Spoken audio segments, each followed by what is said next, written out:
Today, I'm talking to a very special guest named Machiel Klerk, and he is a psychotherapist as well as someone who helps us go beyond dream analysis in a Jungian sense.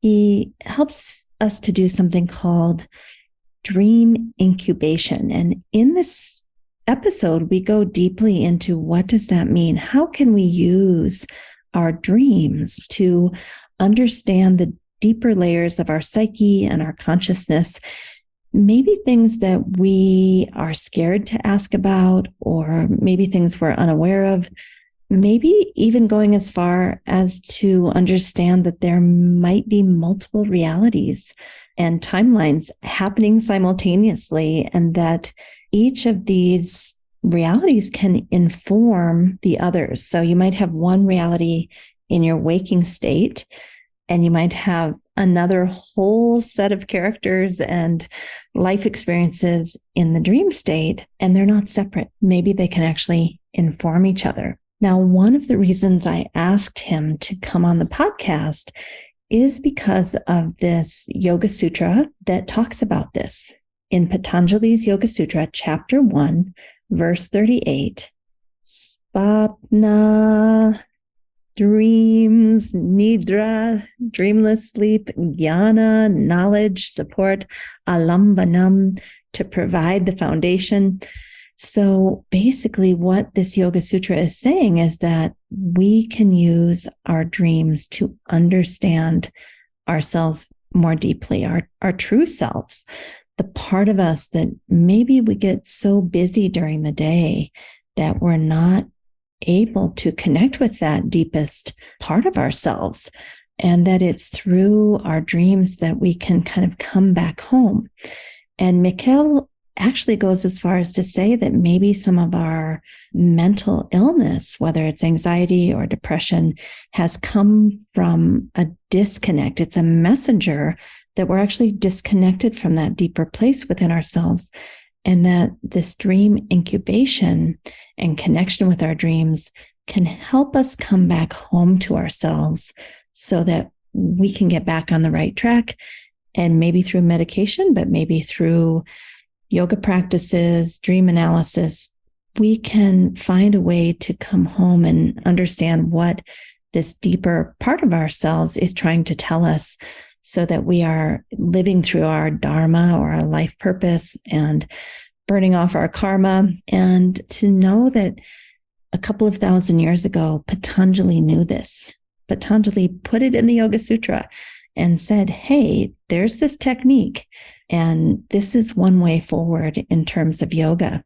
So I just think meditating on our dreams, connecting with our dreams, asking for help and support. That's one thing I got out of this conversation, was that we can actually ask our ancestors for support.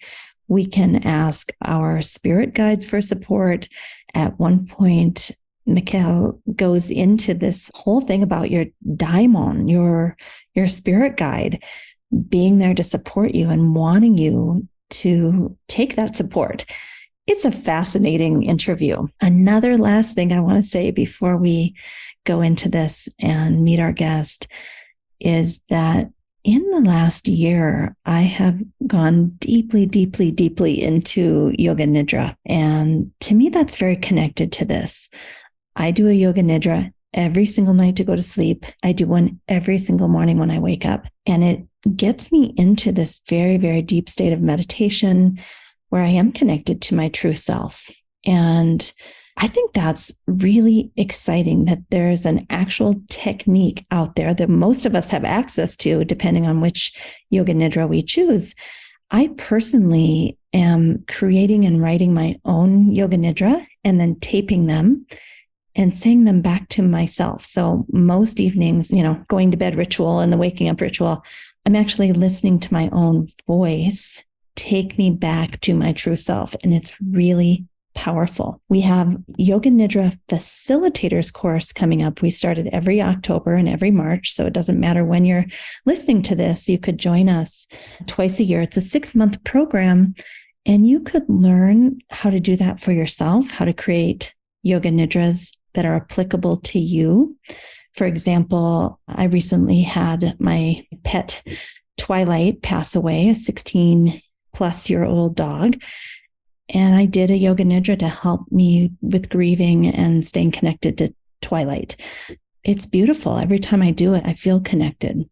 So you could take the Yoga Nidra Facilitators course to help you create for yourself. Or if you're a mental health professional, you might want to create yoga nidras for other people to help them have healing and support. And so the 6-month training program helps you develop these 7 steps that will help you to first assess the person and determine, what it is they might need in their yoga nidra, and then how to properly create the breathing techniques and the intention setting and going into body rotations and visualizations, how to create the correct sequence that is most likely to bring that person deeply home to themselves as a means of healing. So if you'd like more information about that, you can go to www.optimalstateyoganidra.com. And we're starting a new group in October. So we'd love to see you there.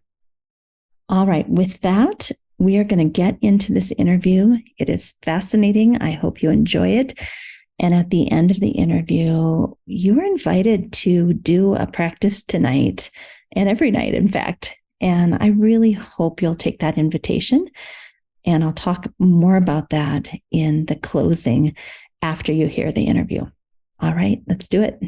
Welcome to the Yoga Therapy Hour. My name is Amy Wheeler, and I'm your host. The Yoga Therapy Hour is here to support you on your mental, emotional, and spiritual journey. We talk about things like nervous system regulation, spiritual connection, how to be more involved in your community, how to communicate well, how to manage your mental health. There are so many things that we are excited to share with you in Season 5 of the Yoga Therapy Hour podcast, and we hope that you will share it with your friends, family, colleagues.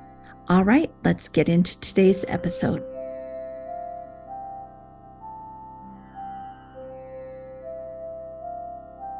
I'm very happy to welcome our guest, Machiel Klerk, today, who's joining us from Mexico City, Mexico. Welcome. Thank you, Amy. It's such a pleasure to be here with you today. When I saw the opportunity to interview you, I got a little flutter in my heart because this is such an interesting topic. And you are, I understand it, a psychotherapist that helps people in the healing and creative imagination, but mainly through, I don't know if you would call it dream analysis. I think you call it dream incubation. Is that correct?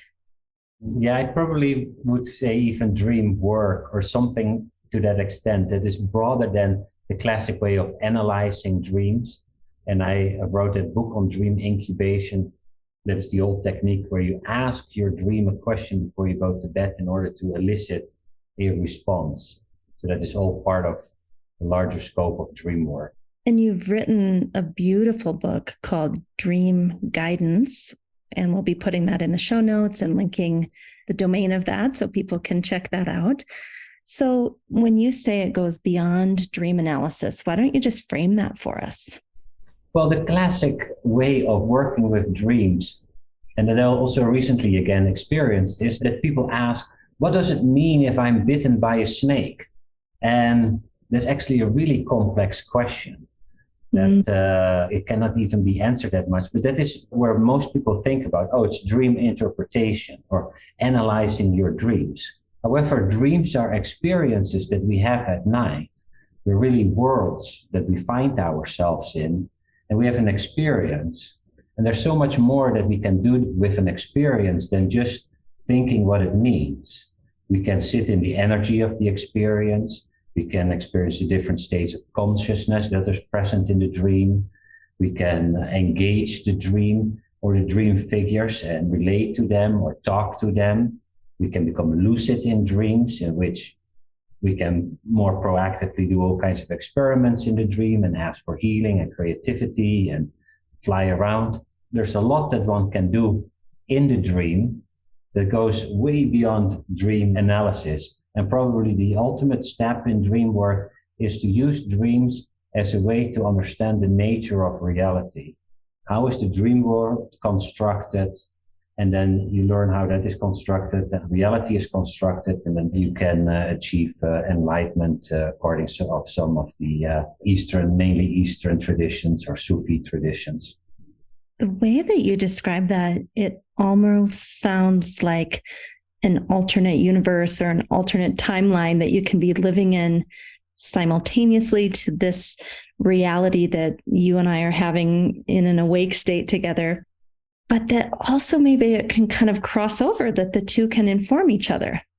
Yes, beautifully said.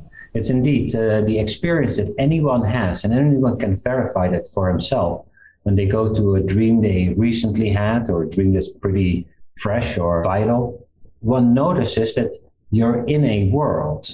So it's not that a dream is a letter or a message to you. You're in a world where you meet a crocodile or your old neighbor, and he says something and become angry or afraid, and then you do something. So one is indeed, we live in an alternative reality, an other reality at night that we tend to dismiss a little bit. So we live in another alternative reality, but that reality doesn't disappear the moment we open our eyes. It continues to coexist next to this reality and is interconnected, and that we can continue to have experiences with dream figures that can be supportive during the day, or we meet beings in the other world that can be of support while we're in this reality. And so we can have what indigenous cultures would call an ongoing relationship with the other world. And I mean, could we take it as far as to say that that world is still existing even when we flip over into the awake state? Yes. Wow. So when you say that you're not doing dream analysis, you're actually helping us understand our unconscious, which might be over there in the other alternate reality, and using those dreams to inform us what our unconscious wants us to know. Is that a fair analysis? Yeah, it's in what you hinted at before. It is interconnected with this state. It doesn't disappear. It continues to influence us. So our repressed emotions and feelings, they disappear, but they are not truly gone. Or our wounds or traumas or the source of anxiety or the source of our talent. It coexists in a different layer of consciousness. And that layer of consciousness manifests itself as a world. So consciousness always manifests as a world. And those worlds surprisingly coexist. And people can even see it when they read a book. And maybe you have an experience that you were reading a novel. When you're really into the story, where do you see the story being played out? It's very often around us. It's like, it's not really in here. I'm in the story, here are the trees, and there is this, and I see it here, and the rest of the room has disappeared. The room is, of course, still there. Uncle Joe is still sitting in that chair, but I don't see Uncle Joe anymore. I see this other world. So this other world just comes up and coexist within this world. And so we constantly live with these multiple worlds coexisting, and they float in and out. I think this is a very yogic concept, that what we decide to put our attention and focus on becomes the reality, and that there may be all sorts of other realities that if we don't put our attention and focus on those, that's not going to be in our consciousness. So we can actually choose the reality. I guess it would be reality with a small r, not the reality, but we can choose the reality that we want to experience at any given time. So it seems similar to the way we see it in yoga philosophy. Yes, and in the dream, that is where dreams help inform how reality gets created. In the dream, it's very easy to see where you focus upon. That if I'm walking in a dream and let's say I become lucid, or I'm just in the dream and I look at the left and I see a street and I walk into that street, then my whole reality goes there. If I had decided to go to the dogs at the right side, then my reality had created that. And so in a very simple way indeed, where we put our focus, that co-creates our reality. That almost made me feel like a video game where you're kind of walking down the street and you can decide which way you want to go. And so that's how you would define lucid dreaming. Like you have the ability to choose in your dreams. Lucid dreaming literally means a dream in which you know that you're dreaming. Mm. You're in a dream and you see your grandmother and you go like, oh my gosh, that's strange. Grandma has died. Oh my gosh, I'm in a dream. And then you're in the same world, but you just become lucid, aware, like, oh, I'm in a dream reality. I don't have to run away from this crocodile because it's a dream crocodile. Mm. And I can now ask the crocodile, who are you? I can send it love. I can fly away. Usually it helps to engage with that what we fear, but it opens up for all kinds of opportunities that if we're not lucid aware, we're just in an habitual pattern. Ooh, scary, gone. Gosh, I don't know if I want to say this, but one of the only times I can remember being in a lucid dream was the night my mother passed away and she came to me, and it was exactly that. I knew I was dreaming. Yeah. She and I were having a conversation as if she was right there in the room, and I won't go into the dream, but it was powerful because it made me understand like that lucid dream is actually real. It's something else. It's real. Right. Yeah. I think that's a crucial element. It's real. It's not as real as this reality, but it's differently real. So sure, it's this chair is real in this reality, but in the other reality, you can have an experience with a deceased loved one and have a real conversation. And those beings are real. And I understand that's part of what brought you on this path. I had read that your father had died when you were 10, and that caused obviously quite a bit of heartache. But when you discovered that you could connect with him through your dreams, something became much lighter for you. Yes, I was very closed off due to the lack of dealing with the heartbreak and the grief and not knowing how to do that.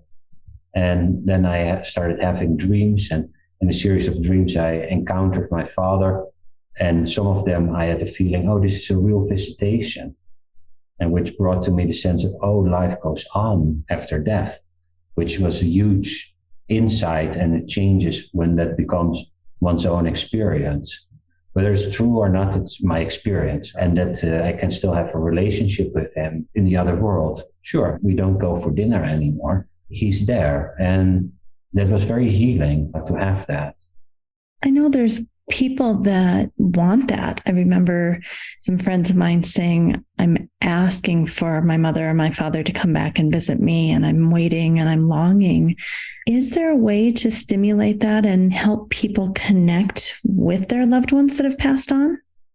Yes, the research in general shows that very often a loved one comes in the first year and a half to visit their loved ones here. So even if people don't do anything, it very often just spontaneously happens.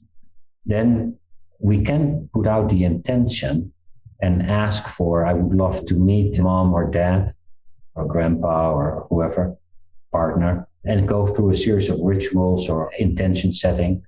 And sometimes that works, and sometimes the dream feels it's not the right time. And it's very hard, especially when we miss them the most. We would love for them to come. And sometimes they do, and sometimes they don't. And it's not really because you're in a good state or in a bad state, or it's hard to say why in some cases it happens. But so people can increase the likelihood by putting an intention and then leaving it up to nature, the other side, to see if it can happen. And do you believe that they are actually on the other side and they're crossing over? Or is it more that that person and my love for them, or my needing resolution, or whatever it is, why I'm asking them to come back, that exists in my mind and they exist in my mind, and therefore I can call them back into my psyche? Yes. Well, in another way of asking that question is somewhat of, are they a symbol? or are they real others? And I think sometimes I would dream about my father and think the dream uses my father as a symbol for a fathering character. And other times I feel like I'm really connecting with my father, and that if I'm somewhat lucid, I could ask him a question and he can tell me information that I don't know, or he shares something that I'm not aware of. So when that happens, the one that makes me believe that they are real, that's really him. And also I think just like there's a certain sense that you feel like, oh, this was really mom. There's some internal conviction. Well, there were things that happened in that dream. I'll just tell you a little bit. I went on her life review with her. Oh. She showed me things in the dream about trips she'd taken to Africa, things that I'd never even seen pictures of. Uh-huh. And I got up the next morning and asked her husband to look through her photographs and saw those same pictures of her time in Africa that I had seen in the dream. I mean, that's real. That isn't something you can just make up. That's not a symbol. Right. That's not a symbol. Yeah. And then Carl Jung, who opened the world of dreams up to me initially, he had an experience where he met a figure in the other world. And Jung said to that figure, oh, you're a symbol of wisdom. And the figure became upset. And he said, I'm not a symbol. And he insisted on being that lives in the other world with a reality of its own. That Jung needed to get out of his mind that everything is a symbol. And did Jung come to that conclusion that it's not all symbolic? Yeah. That character, what he said, it helped him realize the reality of the psyche. Meaning there are things we know deeply inside or intuitively that maybe our conscious mind doesn't know, but they truly do exist. And somewhere inside of us, we understand that. Is that what you're saying? One, that the psyche is real, not that it is something like, oh, it was just a fantasy, but it's a real reality on its own. And that in that reality, mom, grandpa, or some other being lives. It's their natural habitat. They insist on that they are independent agents. And especially in lucid dreaming, where you can converse with dream characters, you notice that some of these dream characters are very intelligent and have a higher awareness than myself, and they know more.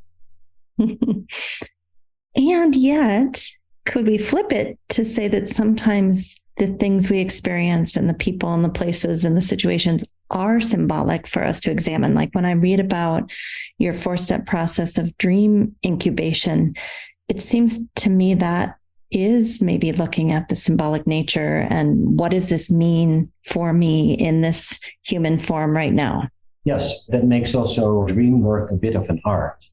And sometimes it's symbolic, sometimes it's real. I could dream about my sister being pregnant.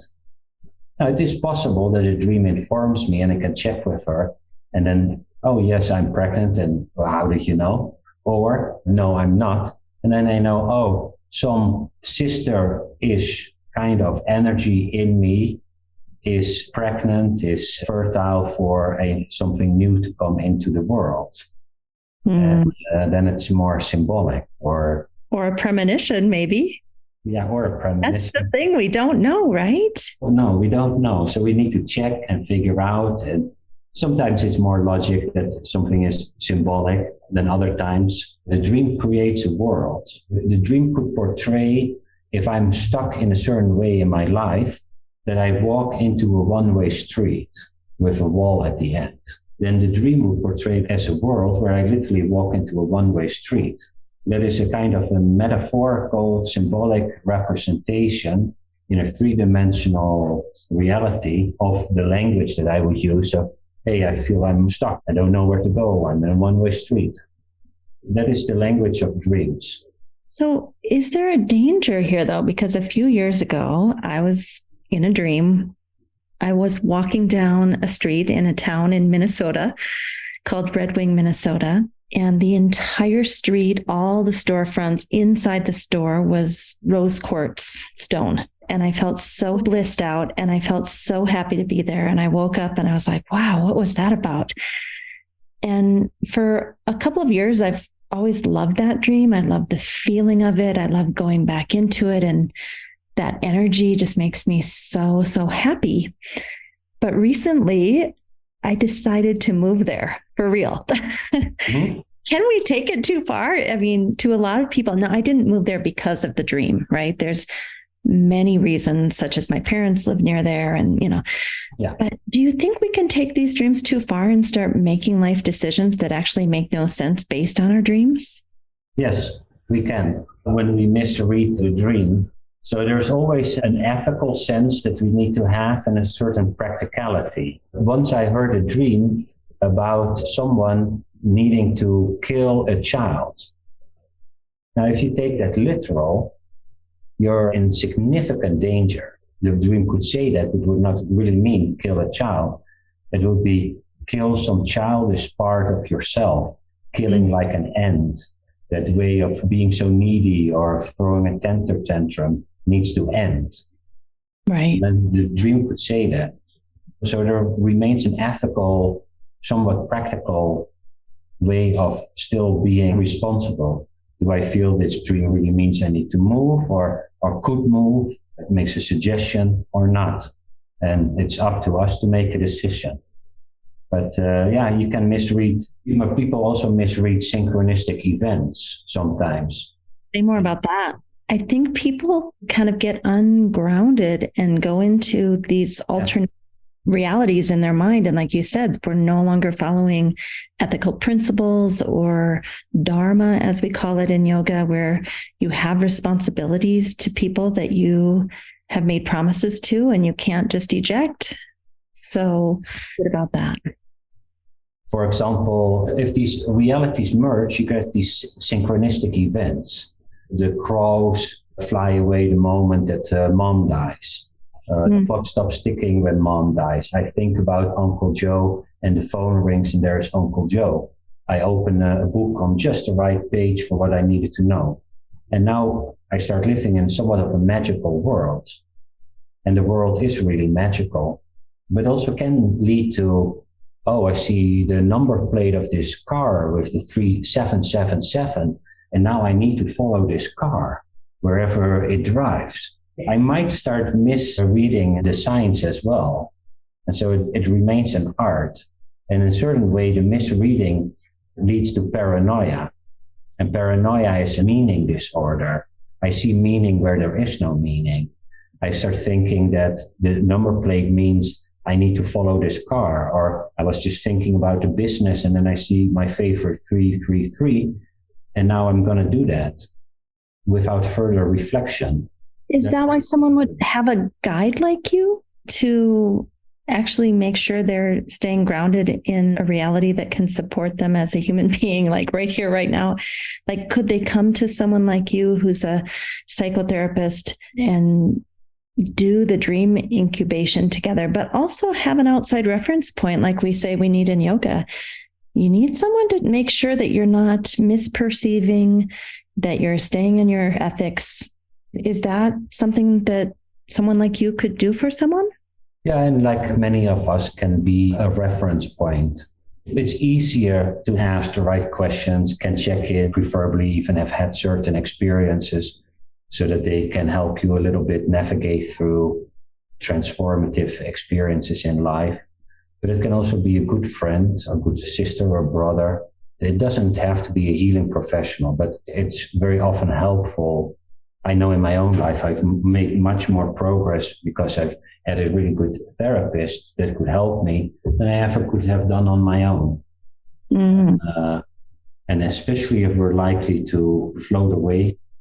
Yeah, I think some people are more prone towards paranoia and living in those alternate realities and actually leaving this reality. And maybe for that constitution, it might be helpful. And in yoga and Ayurveda, we call that a vata constitution. It might be helpful to have someone grounding them in this reality. Yeah.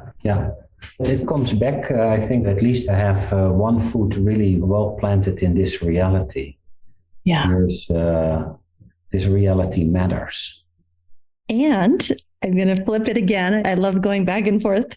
Yeah. On page 39 of your book, you talk about connecting to personal guides in other realms through your dreams. So tell us about that. I want a guide.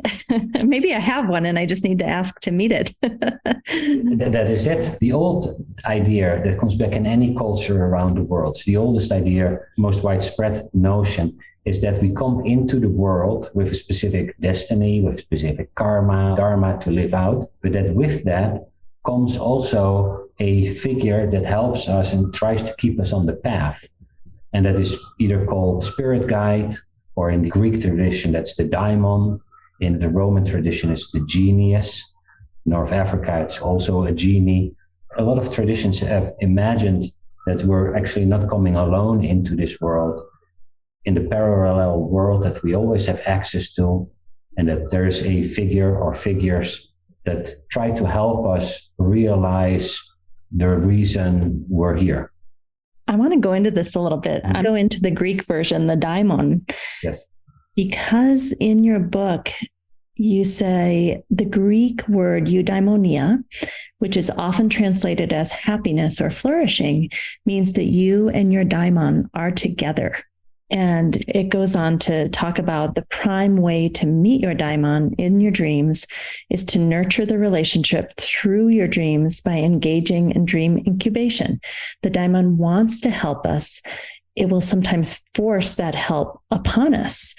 There's a tendency to think that the daimon or genius relates to an exceptional talent, yet that is not who it is. The daimon or genius is a talent that can come in many forms, some small, some big. Some want public stage, others seek a role in their immediate environment, but all are equally valuable.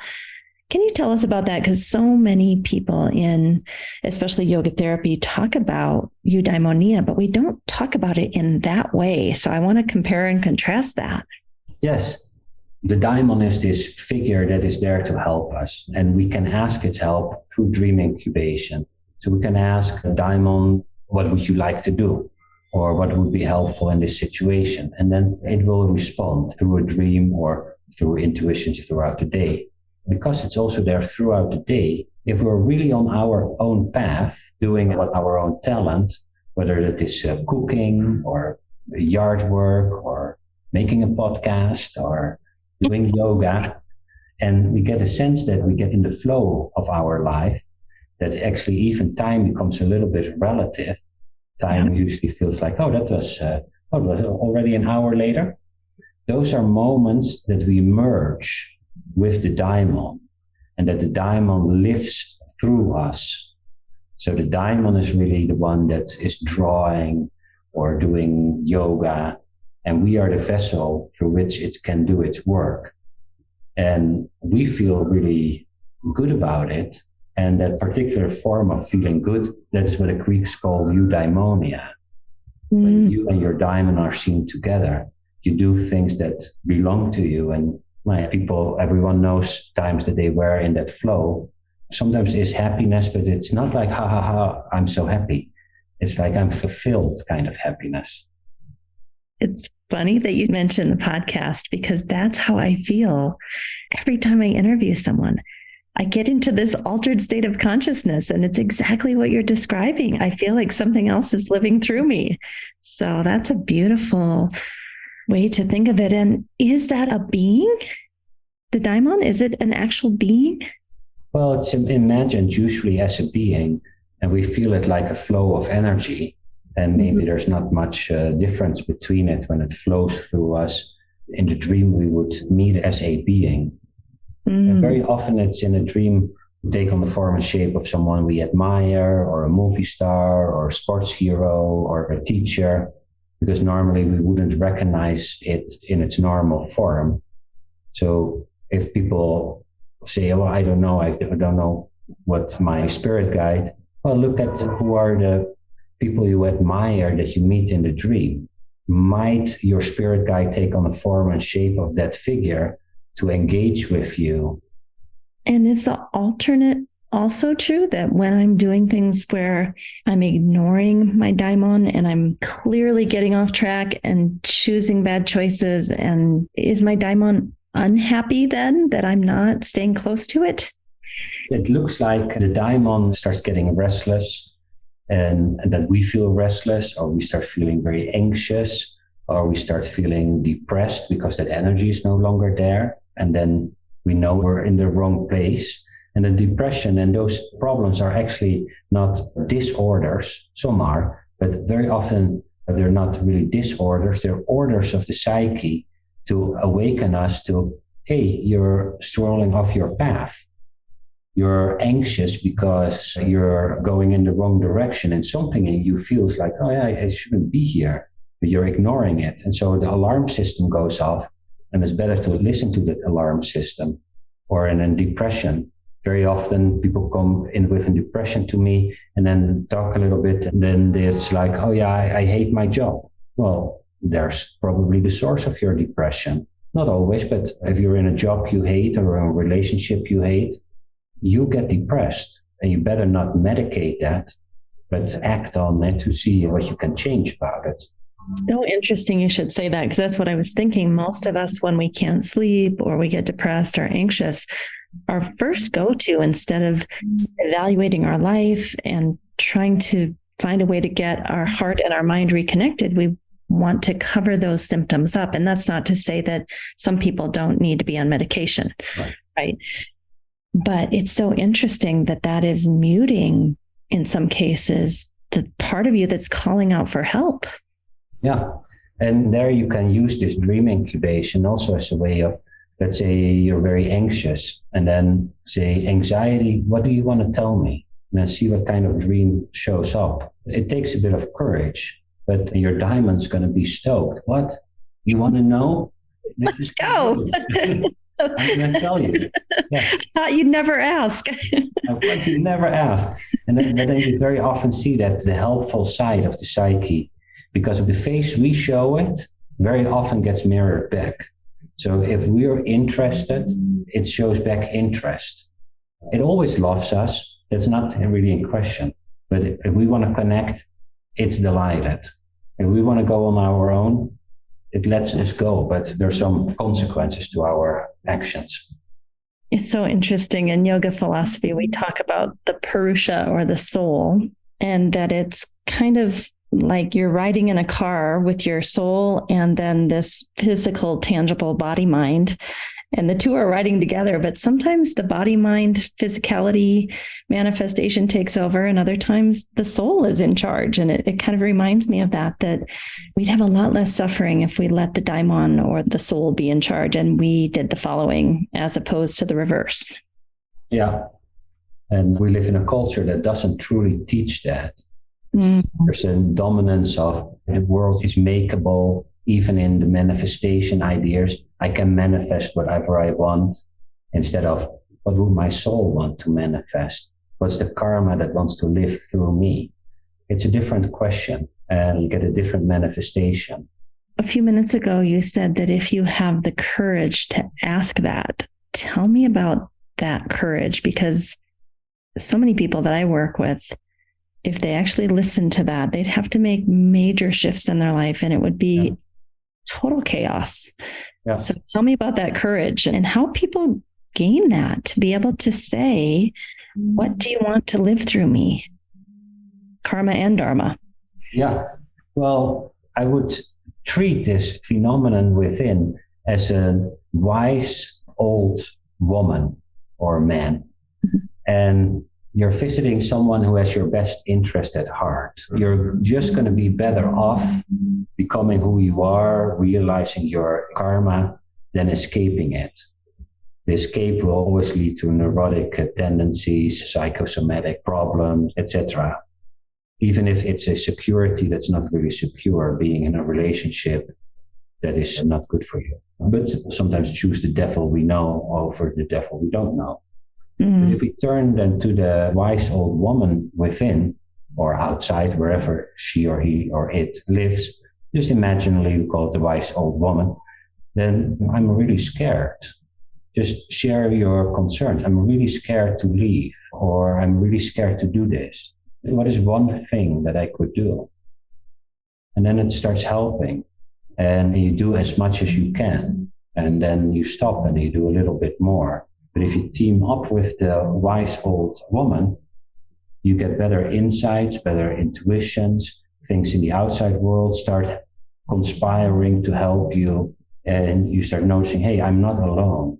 Even if I leave, something in me knows this is the right thing. I feel good about this. And sure, I'm scared, but I can still go through with it because there's support. And just tell it, I'm scared. What's one little step I can take? Can you tell me a little bit more? How can I develop more confidence? How do I deal with this fear? And then over time, things break open and you create a breakthrough. It sounds to me like you're talking about titration, or in yoga, we call that a krama, just one little step. We don't have to be at the end game. We just have to have the willingness to be receptive for one tiny little door to open and then see what's in that new room. Yes. And that courage just to say, I'm open. You may not even go in that room, but to be courageous enough to say, I'm willing to peek in there. What could be in there?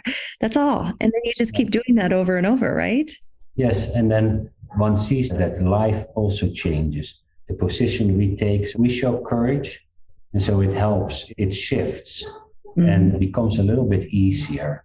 And usually, at least I know from my life, and I hear from many people, you think, oh gosh, I was in this horrible situation. I was with this relationship. Shall I leave? Will I be alone forever? No. You leave, and 3 months later, you say, gosh, that was the best thing ever. Why did I stay so long? Yeah. It usually... We just don't know what we don't know. Right. And we fear the unknown, and we always will. There's no amount of psychological insight that will make us not fear the unknown. It's just maybe the psychological insight or the experience like, oh, if I go into the unknown, there are invisible helpers. And if this feels the right thing, I can live with myself. I can go to bed at night and I sleep well. And I like to tell people when I'm working with them, you can always step back. It doesn't mean you're going to leave the relationship or leave the job. Like the tiny little bit of courage it takes to make that first step of exploration, you haven't already lost everything, right? You're just willing to look at it honestly. Yes. Yeah. And it reminds me of, I was born in South Africa. There's this African tale that where the older generation teaches the younger generation about fear. And they do that by sharing the story about how the lions hunt. So lions hunt in packs. In the pack, there's always one lion whose roar is far more mighty than its ability to run. So the old lion sits at one end of the field, and the younger lions sit here on the other end. And then they wait till the gazelle or zebra comes by, and when the zebra is in the middle, the old lion roars. So the zebra gets scared and runs away towards the young lions who sit here in the field waiting for their dinner to arrive. It's over. So, says the old generation to the young generation, run towards the roar. Run towards what you fear. You're actually more safe there. You'll outrun the old lion. You'll never outrun the young lions. And so if you move towards the fear, you're actually more safe. It's not that there's no danger, but you're more safe than if you run away from your fear. Because if you run away from your fear, you're stuck in a relationship or in a job you don't like, or shall I not start this business? And you run away from the vitality of your own life. And in a certain way, you run towards your own death. Maybe not physical death, but maybe. Maybe even, or energetic death. Or when you come at that life review that you described from mom, and you see, and you look at, gosh, why didn't I start that job, that business? Because I was afraid. And then it's like, ugh, the regret. That's a beautiful story. And I love throughout your book how you bring this back to the indigenous wisdom, that this is what we're talking about. This is how it's been in indigenous cultures. And it's only in modern society that we have somehow convinced ourselves that this doesn't have value, and that this is like made up, mythological, magical thinking. I'm even thinking of some family members that are very rational and logical. And I honestly think if they heard this podcast, they would say, I can't allow myself to go into this world of mystery and awe.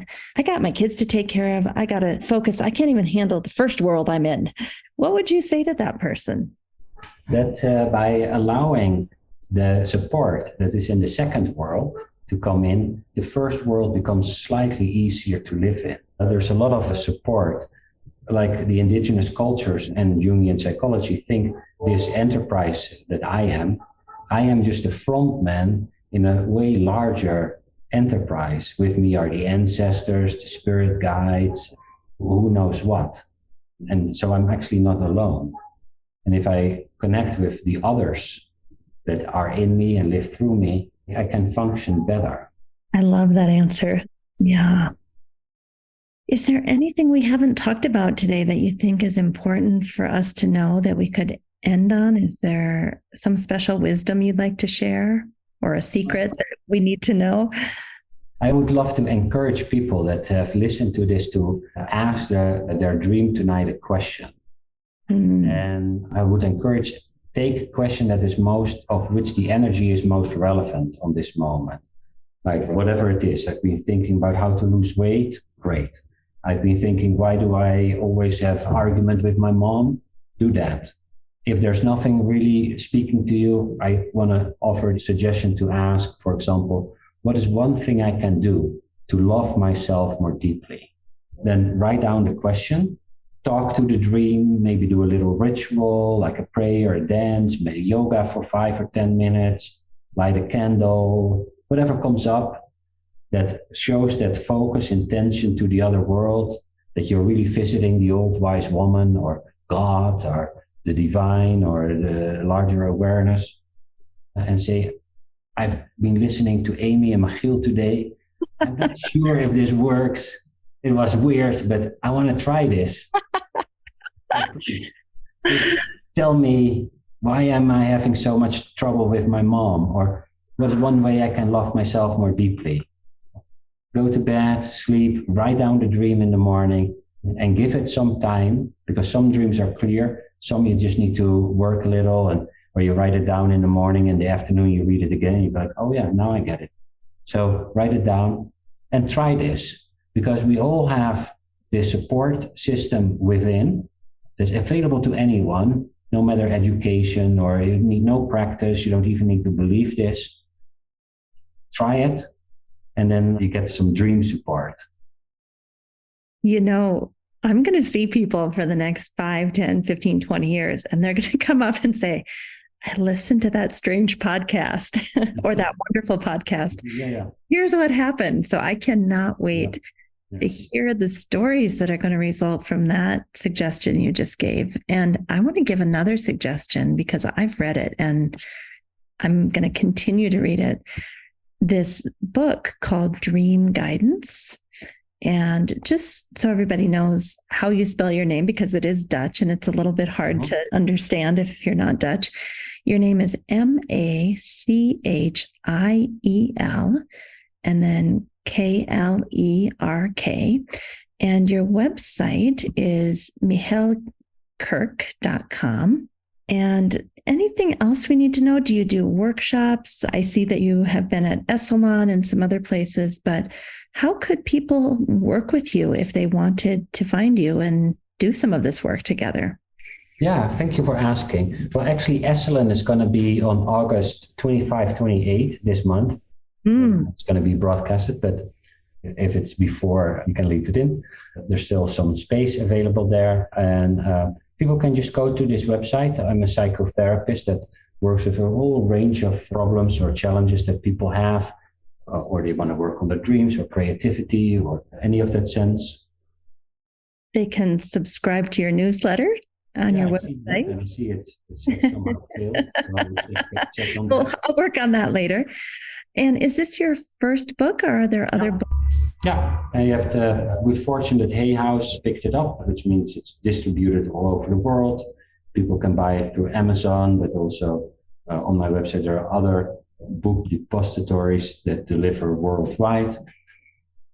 And you've been on many other podcasts if they want to listen to more of your work. I'm noticing it says Deepak Chopra in conversation with you. Several other podcasts. So that might be a place on your website too, to find the podcast link to hear. I'm sure each interview is quite different, I would imagine.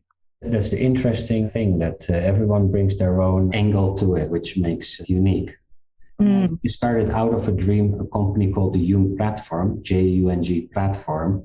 I had it in a dream. Therefore, I'm advocating listen to your dreams, because they can even provide vocational support. And I started a company that works out well, and we provide a lot of psychological courses for the general public, from synchronicity, shadow work, dream work, African indigenous shamanic wisdom. Wow. So is that on the same website, or is that a totally different website? It's a different website, Jung Platform, jungplatform.com. Okay, I'll put that in the show notes too, along with the website I just showed on the screen. Thank you. Well, thank you so much for being with me today. It was such an honor and a pleasure, and I really think that our audience will benefit from listening to this podcast and finding you to explore these very subtle realms of consciousness. So thank you so much. Thank you, Amy. It was a delight to be with you. I just want to say thank you for this informative and interesting interview. And I think the intersection of Jungian dream analysis and understanding that the indigenous cultures all over the world really strongly believed in looking at your dreams as a way or a window into your consciousness. I think that connection to yoga philosophy could be an entire exploration of its own. And today we just barely tapped the surface of that. I hope you'll take the invitation to practice Yoga Sutra, chapter 1, verse 38, where Patanjali says that insight into your dreams can be a powerful window into your soul to understand those deeper fears and aversions and attachments, to understand what it is that wants to live through you. I think that was a really important thing. We always ask, why am I here? What am I going to do? What about letting your ancestors and your support system and your guides talk to you through your dreams? Why can't you, or me, remain open and just say, I'd like support around this. I'd like to know more. I have the courage to step into this and to hear things. And I'm courageous enough to just open that door open a crack. I don't know where it will lead, but I'm willing. I hope you'll all go get a dream journal and do exactly what our guest had talked about, where you write down a question or ask for some support or say, I'd love to talk to you, Grandma, and then do a short ritual each night. Put that by your bed, wait and see if the dreams happen for you. And then it's my experience that if I don't write them down immediately, they are gone, because I'm in that kind of ethereal place and it's so subtle and so refined.